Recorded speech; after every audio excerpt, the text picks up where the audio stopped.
Welcome back to the Let's Go podcast. I'm here with Pastor Juan, and we're here to help you kind of go beyond the sermon, connect you to your calling, and help you live out your life as a disciple of Jesus. Juanito, welcome back. It's been a few weeks for you. It has. We've been gone to Waco and had several weeks out, but it is good to be back. Yeah, and we've missed you. Did a couple of these with Rob, and good. Now we've got two weeks to catch up on today because folks were out of town last week. And so we're going to just get right into it so that we can talk about all this good stuff. Good. Because I love this series just as a whole. Like, how do we follow in the footsteps of Jesus? How have you liked preaching it? I love it because it gets down to some really basic things that we overlook. Like this last Sunday with simplicity, we've talked about rest, we've talked about Sabbath. I mean, all of these themes that sometimes we don't think about because we're so busy doing other things, but to go back and to look at these I think is super important. Isn't it interesting how so many of the spiritual practices kind of feel like they're involving some sort of a slowdown? Yeah. Like Dr. Parsley, when we talked a few weeks ago, he used the analogy of a saw. You know, you're always with the kingdom of God. You're going forward and then you're retreating, going forward and retreating. And if we go forward, all of a sudden we're outstretched. Yeah. And I think that the Lord is doing something, not just in our church and in a lot of churches, to bring back attention to the ways that Jesus lived, and recognize, like, when you read the gospel, Jesus was healing people. He was traveling all over the area. He was staying in people's homes. He was busy. He was preaching. He was teaching. He was leading people. He was casting out demons, performing miracles.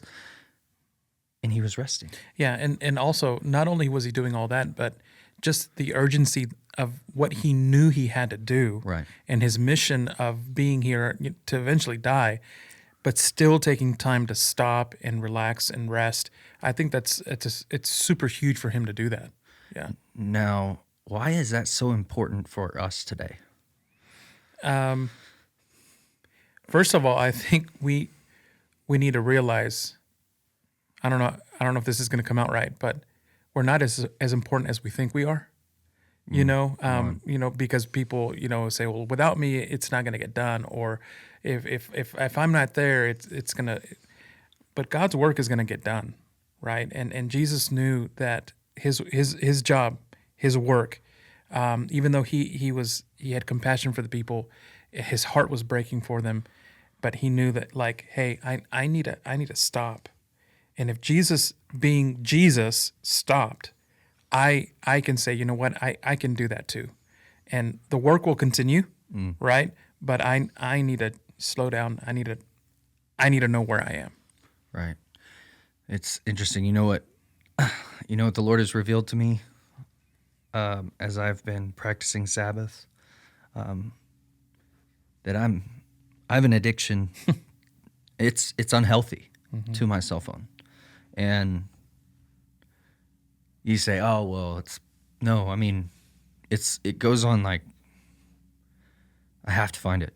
And so when I do Sabbath and I'm putting it down, it has been a really hard thing for me to not check it.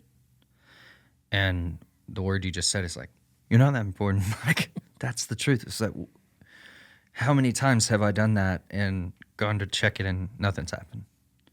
But in the back of my mind for the last 2 hours, I've been wondering, I need to check my phone. And so there's some wisdom to this, because then what we're learning to do is find these things in our life that are taking the place of God, and then using these practices to place God back where he belongs. Yeah. So one of the things that we talked about was solitude last week. One of the phrases that's mentioned several times in Scripture is Jesus went off to a quiet place or a deserted place to be with God. Where do you have a quiet place? Do you have a place like that in your life? It was hard because I was thinking about this on the way up here. Like, is it a physical place? Yeah. Well, like, for a long time, when I started ministry, it had always been bivocational. So finding a place to go and just be alone was kind of hard because I was always so busy, full-time job, and then trying to, even though ministry was considered part-time, as much as time as it took up, it was almost like another full-time job, right? Right. And to go off to a place on my own, it was hard. So I was a teacher, and the places where I had to be creative to find, like sometimes during my conference period, I would just turn off the lights in the classroom and lock the door, and I just needed that time alone. Now I've got my office, that I didn't have before. So, Right. but there's an importance of being able to identify a place, even if it's driving, where love you just driving, yeah. turn off the radio, and turn off, make sure the phone's, down, and you're driving, and it's that moment that you're alone. It's important. Just find it. Yeah. I have learned a couple of things. So I live out in the country, so front porch is a place for me. We have the blessing, like we don't have people driving by our house all the time. So when I'm on the front porch or the back porch, wherever but outside of the house. Now, this is gonna sound silly, but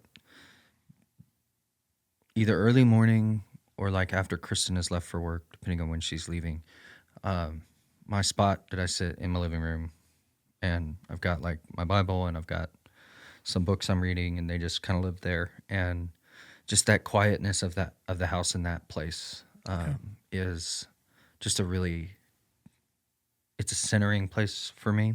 And so I can go to that place and find God, but we can go anywhere and find God. And it doesn't mean you have to go to a monastery, even though monasteries are cool. And if you ever want to do that, you should go somewhere and find God. But the thing that Jesus was teaching is it's both, I think, about going to be with God and the act of going somewhere. I think it shifts your brain. It's like, well, I'm going to go be with God. It's not like I'm going to, like, he's here. He's everywhere. Right. But there's something about the commitment that we make when we do that. Yeah. And there's moments that God shows up, and we can identify those. But there's also moments that we need to go to him. Yeah. I agree with that. I've already recommended this book once for this thing. This is the book Practicing the Way by John Mark Comer. This would have been a great read along to this sermon series. So as we're ending it, if you want to go pick this up, Practicing the Way, we can put a link in the show notes to the Amazon link. But wonderful book just about all of these things. But he has so many things. I love this. It's like it's going to the place where God is, right? He says, each morning I begin each morning in prayer and have daily prayer rhythm to live by. But like most people, I spend large parts of my day getting sucked into hurry and distraction. Yet when I slow down, when my mind comes to rest, the more and more I find my consciousness slowly, naturally going home to God. And I love that because there's this idea from Dallas Willard that comes out of this from the book is the first and most basic thing that we must and can do is keep our minds before God. This is the fundamental secret of caring for our souls. Our part is practicing the presence of God is to direct and redirect our minds constantly to Him. By this, soon our minds will return to God as the needle of a compass slowly returns to north. If God is the great longing of our souls, He will become the pole star of our inward beings. How do we create habits to make space so that the reward at the end is that as you create those spaces, as you create that habit, as you go to that place and you find God, your compass starts to reorient itself. Yeah. And it's a mindset. I mean, because if you look at any practice, if you're into sports, right? If you say, well, I need to learn this skill, or if you're an artist and there's certain technique that I want to learn, it requires from us this moment for me to give that time, right? Where if I'm fielding a baseball, right, I need to be able to say I need to get better at that. So I'm going to do it over. I'm going to do it again. I'm going to do it. I'm going to do it again. And I'm going to do it again. And I'm going to push myself to do it, because naturally that's not going to come to me unless that becomes such a thing that has been repeated so much. Then okay, now it almost feels natural. You know, I love how you said naturally it comes to me. It doesn't naturally come to me. How does solitude not naturally come to us? We're so busy. We're so busy with even as guys, you know, we want to fix everything, right? And this problem, this is going on, that's going on, and I'm there to fix it, or I'm just the busyness of life. I gotta time out. I gotta stop that and say, you know what? I need to go find a place where I can clear my mind, clear my thoughts, because Jesus is trying to say something. God's kind of is talking to me. But if I'm so busy with everything, if I don't find a place for me to actually stop, to actually rest, to actually be quiet, then I'm never going to hear him. One of the things that we all notice, like, you ever hear someone say it feels like time is slower early in the morning? Have you ever heard someone say that? Like, sometimes it feels like if you wake up early, that time just kind of, it's still the same amount of time, literally, but it feels slower because there's not all this distraction. It's chaos, yeah. And I think that if we're honest with ourselves, when we start to practice solitude, we're a little bit afraid of what God might do or God might say. And we're a little bit afraid of the silence, I think. Not I think. I've experienced one. Yeah. Like, we're afraid of what happens when all this chaos in my head, all this busyness, all this to-do list, what happens when it's gone and I'm just sitting with God? Yeah.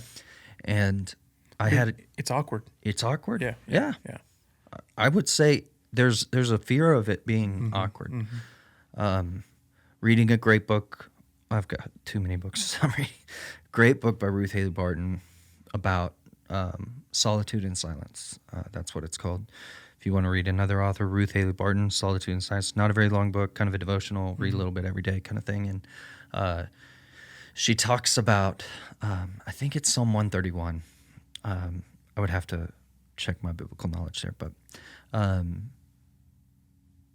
this place of an infant, of a weaned infant and its mother, like that we may be like that to God. That God, now if you think about that, it's like, whoa, what are we talking about? Well, a child that's satisfied and in its mother's arms and being held, what usually happens? They fall asleep. Yeah. And she said when she started to really practice this, she would find herself falling asleep. And then she would judge herself for it, but then she recognized, like, what a beautiful thing it is to fall asleep in the arms of the Father. So don't be afraid to try solitude, even if you find yourself falling asleep. That if you can let your mind release enough of this stuff, we have to get rid of all the chaos and all the busyness in our mind if we want to hear from God. Yeah. We've got to make space for him to talk, because the world, everything around us is so loud. And so maybe your time has to be at 5 a.m. because you got 4 kids and you got busy schedules and everything goes till the night. Maybe it needs to be at 11 p.m. when all that other chaos is done. Maybe you're not an early morning person. Guess what? Jesus, he doesn't. No one said that your quiet time with him has to be at 6 a.m. Yeah. Like, God's a night God too. Right? Yeah. And so find that time wherever it is and start with 5 minutes, start with 10 minutes. If it's in the car waiting for your kids to be let out of school, like, just find time. Yeah. Start small and start today. And going back to what you were saying about falling asleep in his arms, sometimes sometimes that needs to be our goal, you know, because we've been so on the go that we're depriving ourselves of that sleep. Jesus fell asleep on the boat, right? And it's like, on a boat, like, in a chaotic storm. In a chaotic storm, and he's asleep. You know, they had to literally wake him up through the storm. It's just like, can we get to that point where we trust him so much that we're actually gonna sleep through the stress and all the anxiety and all the things that are going on, and where someone actually has to come by is like, hey, can you wake up? Yeah. Because I need you. And that moment when he woke up, he's just like, he calls him guys little faith, right? Yeah, It's you like, little faith. He uses that in our scripture for this week, and we'll get to simplicity. Yeah. One last thought on that is Dallas Willard was asked, what is a word you would use to describe Jesus?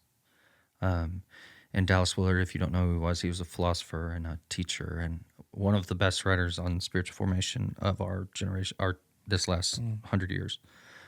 He said, relaxed. And I love that. Yeah. It's like, and then, so now I want to just challenge you, like read the gospel, look at Jesus and see that he really was relaxed. And that's what solitude can help us achieve. If you struggle with anxiety, if you struggle with just your mind kind of holding you captive, try solitude.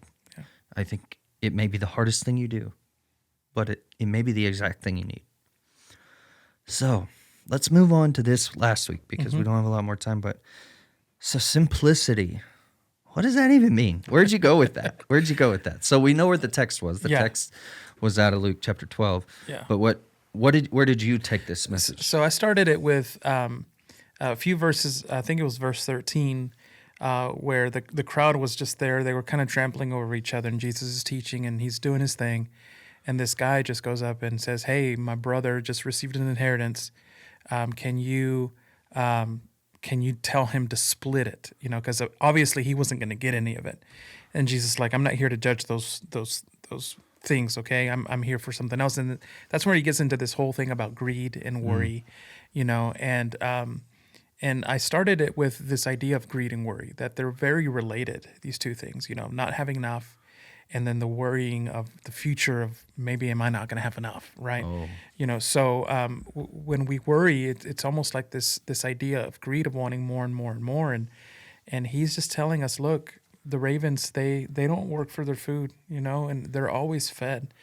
And the thing is that we don't need to worry about what's going to happen tomorrow because we can't do anything about it by worrying. Man, Yeah. that's so hard. Like we worry about everything, don't we?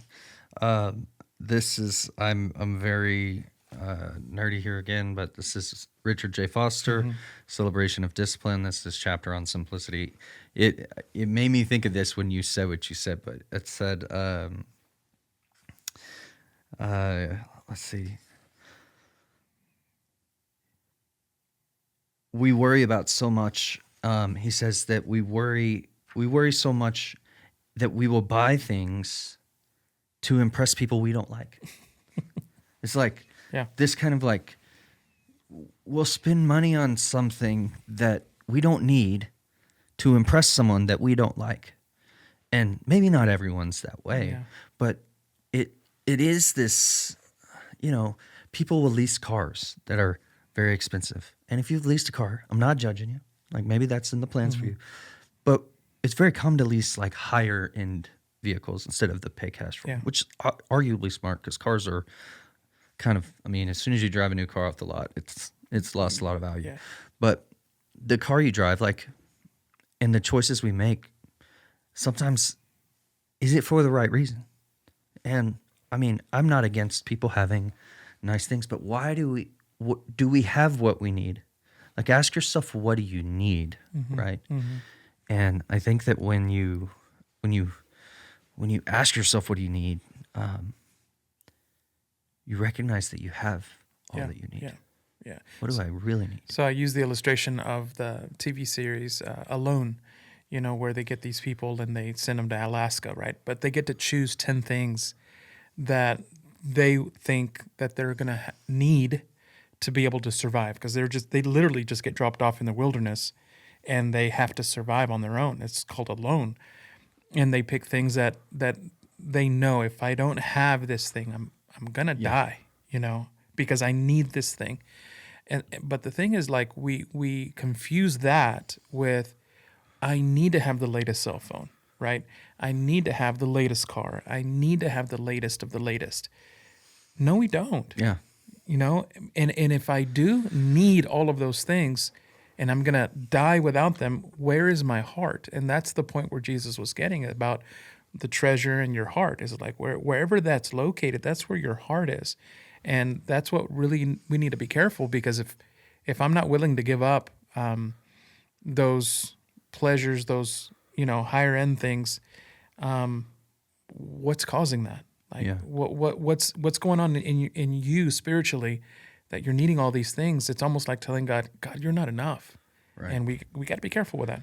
The context of this, the birds and the clothes, and it's also our passage is Luke 12, but it's also in the Sermon on the Mount in Matthew. And have you watched any of The Chosen? A little bit, movie yeah. The Chosen. So there's this really interesting scene right before Jesus is like gonna go preach the Sermon on the Mount, and I thought this was pretty interesting because I never thought about this. The camera pans to Jesus, and he's like back there, and he's like practicing his speech. He's like, "Blessed are the poor in spirit, for he's like practicing his speech." I'm like, I never thought about Jesus like practicing the Sermon on the Mount. He's got his maybe notes. he did. I mean, maybe he did. It just made me laugh. But then there are these ladies that come up to him, and they're like, "Oh, you need this sash." Like they're trying to give him like all these different colors. You see what I'm saying? And then when he says that, it's almost as if he looks over to them. It's like, don't worry about what you're going to wear. It's like, and the connection that it made, at least when I watched it, to that scene of the women like saying, you need to have this color on, or no, maybe this would be better. And like, they're so focused on the presentation of him and what he looks like. And then he gets up there and he's like, look at the birds. They don't worry.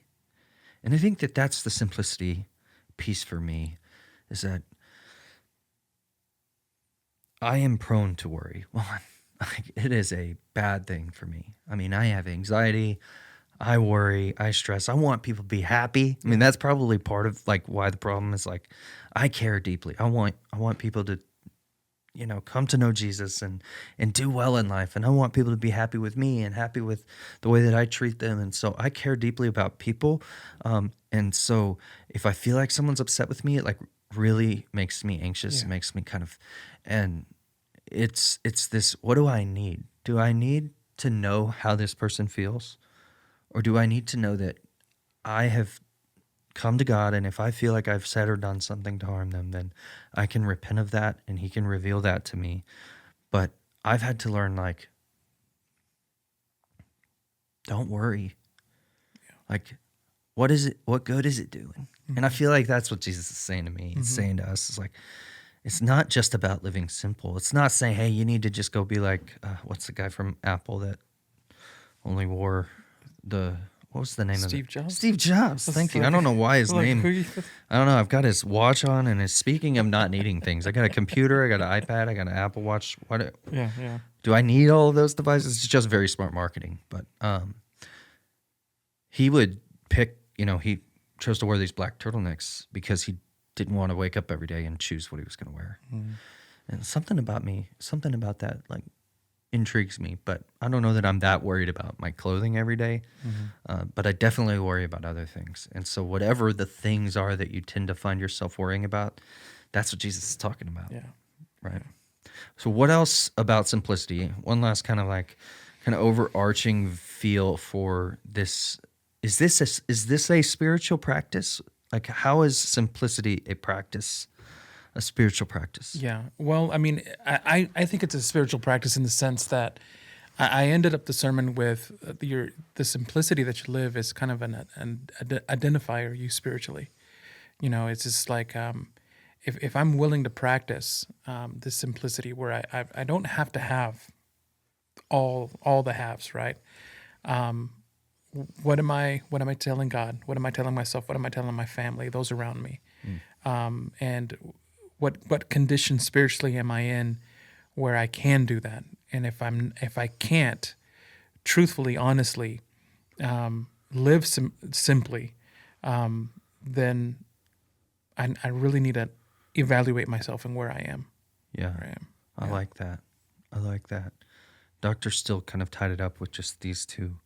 It's like Jesus is saying, how do you live a simple life? Do not worry and do not fear. Yeah. And that's really what this text is teaching. And part of worry. Everyone, it's a little different. But this connection to greed, I think it's one of those things. We're constantly worried about money in our world today. What does the stock market look like today? What does my retirement look like today? What does my bank account look like?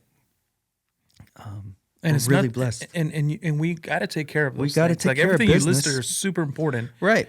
but there's a level that But can be dangerous. Jesus says, don't worry about it. Yeah. Be financially responsible. Take care of your business. Yeah.